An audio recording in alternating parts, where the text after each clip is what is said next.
Prior to Persona 4, I had barely known the essence of what a JRPG could be. I had played Pokemon, and that was really it, but never a turn-based game where you actually play as the characters presented in the story. I would later become curious about these types of games and would go on to try and play one day.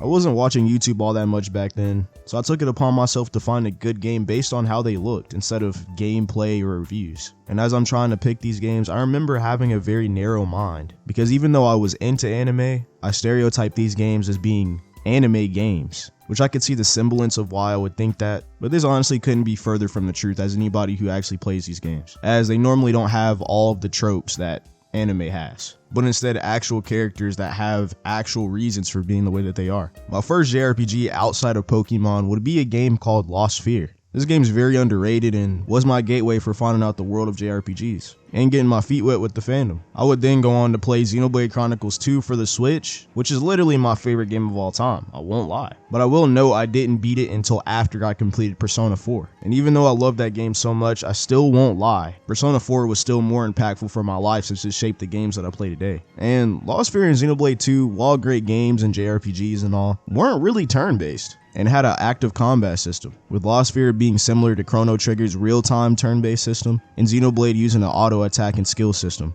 After I got a few more under my belt, I still wasn't very fond of JRPGs. I still would actually want to play more action-related games. But one day, as I started to get on the internet more, I seen everyone talking about a great JRPG series, one that everyone swore was above all others, and it was none other than Persona, but not just any Persona. Persona 5. I had just gotten my gaming laptop, and as most of y'all probably know, a few years ago, you couldn't really get Persona 5 on Steam back then. And I didn't have a PlayStation at the time, so I got the next best thing. Or little did I know back then, the best of them all.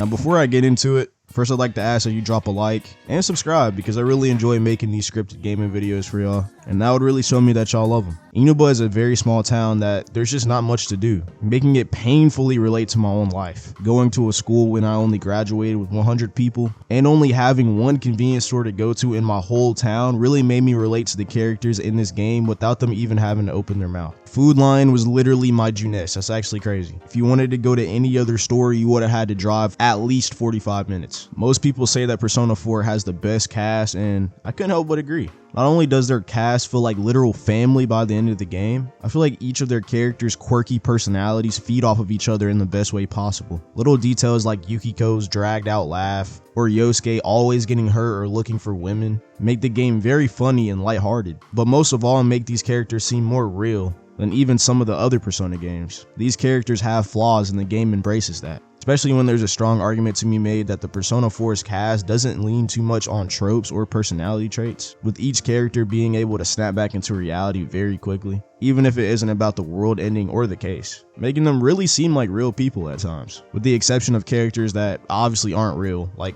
Teddy. When I first played this game, I remember first being mesmerized by the colors and how well everything fits inside this game. Orange and yellow were two colors that I never thought would go together until I played Persona 4. And due to the amazing Xenoblade 2 soundtrack making me pay attention to game sounds more, Persona 4 really blessed my ears and probably one of my favorite game soundtracks of all time. And before I played Persona 4, I never knew how much life turn-based combat could have. With Pokemon, it may have good music and different animations for some of the moves, but nothing beats things like Chie bouncing around before she goes to attack, and the characters all having unique voice lines during battle. It has this different energy I didn't know a game could have up until this point. It's also no secret that JRPGs are long games, which I wasn't really fond of until I played this game. Just someone telling me that a game was 60 hours plus kinda irked me. But now I prefer them because of how involved you are during the game's climaxes, really putting more of an emphasis on the word journey when it comes to gaming. And tying all that up into a knot, I guess I just didn't know how fun or how much life could be put in what I stereotyped as an anime game.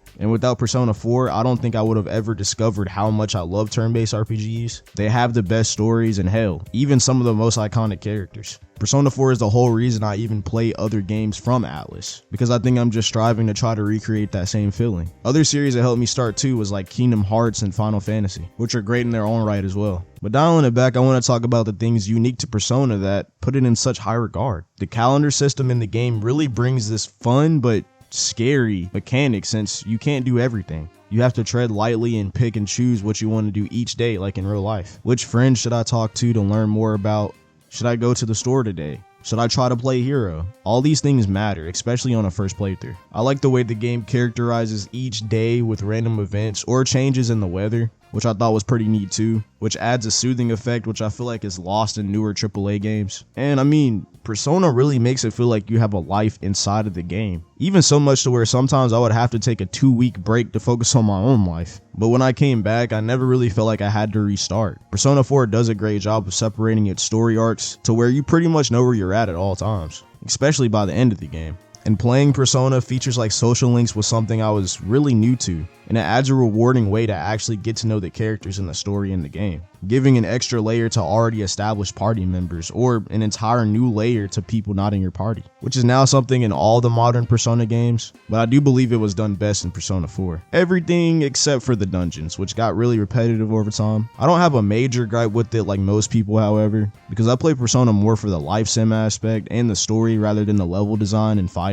I mean, shoot, that's what we got SMT games for. But I won't sit here and act like the dungeons couldn't have been a tad bit more interactive, even though it could also be argued that Persona 3's Tartarus was worse, even though that's not talked about. But I feel like base Persona 3 and 4 wanted you to focus on the themes of the characters and why the scenery looked that way, rather than implement them more inside of the gameplay. Which I guess I could say low-key made me relate to it more, especially with dungeons like the Strip dungeon, where the whole time I'm just freaked out, and I'm asking myself what is going on with Rise. And touching on characters a bit more, a lot of games, including my favorite genre, JRPGs, definitely favor more characters than others. A character may have an important character arc, but once it's over, it's never brought up or mentioned again. The cast of Persona 4 makes their hardships a core part of their personality, and references it openly with the rest of the party many different times throughout the game. They help each other get through these tough times, building a deep bond and trust with not just the main character, but everyone present. And then later, even characters that don't have direct involvement with the party like Marie get an overlap with the main cast as well.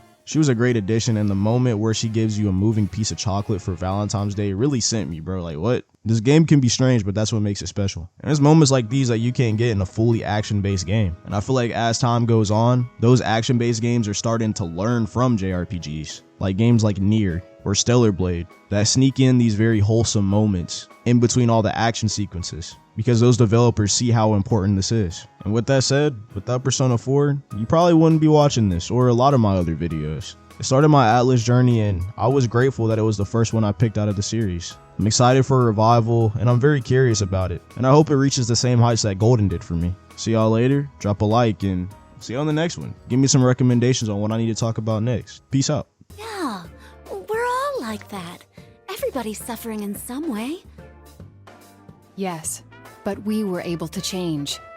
No matter how much we hated ourselves, we were able to face it and accept it. Because we had dear friends. Yeah, I know now. There's nothing to be afraid of.